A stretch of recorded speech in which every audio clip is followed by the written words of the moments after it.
एक इंतहाई गलीज और बेगैरत इंसान है और इसकी बेगैरती को मैं बहुत पहले बेनकाब कर चुकी थी और अभी लौटा होकर फिर रहे। थाईलैंड मौलाना साहब मेरे ख्याल में जो उनको चंदा ज़कात वगैरह इकट्ठी हुई होगी, उन्होंने कहा चले वहाँ पे जाके स्पेंड करके आज ज़्यादा उठाएंगे।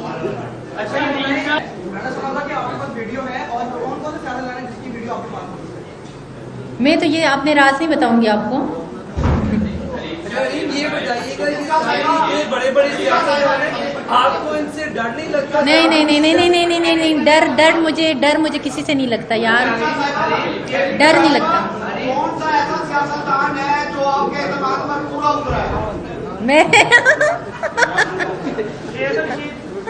शेर रशीद, हाँ वो ऑनेस्ट। ये बताएं कि आप बड़े मेरे पास वीडियो है सबके, ये बताएं कि आप जो वीडियो बनाती हैं किस मकसद के लिए बनाती हैं, क्या आपका एजेंडा है इस वीडियो को बनाने से, और आप बड़ा प्राउड फील कर रही हैं? वीडियो है मेरे पास, मैं प्राउड फील कर रही हूँ। अभी भी इतने सारे लोगों में बैठ के मैं प्राउड फील कर रही हूँ, तो मुझे प्राउड है। मैं तो सिर्फ और सिर्फ आप लोगों को बताना चाहती हूँ कि जिन लोगों को आप इस मुआशरे का आप समझ रहे हो कि ये लोग पाकिस्तान को चला रहे हैं, ये पाकिस्तान के लिए कोई अहम किरदार अदा कर रहे हैं और इनका पाकिस्तान की को चलाने में आ रहा है, तो कुछ भी नहीं है। ये सिर्फ और सिर्फ सारे डर्टी लोग हैं। इन लोगों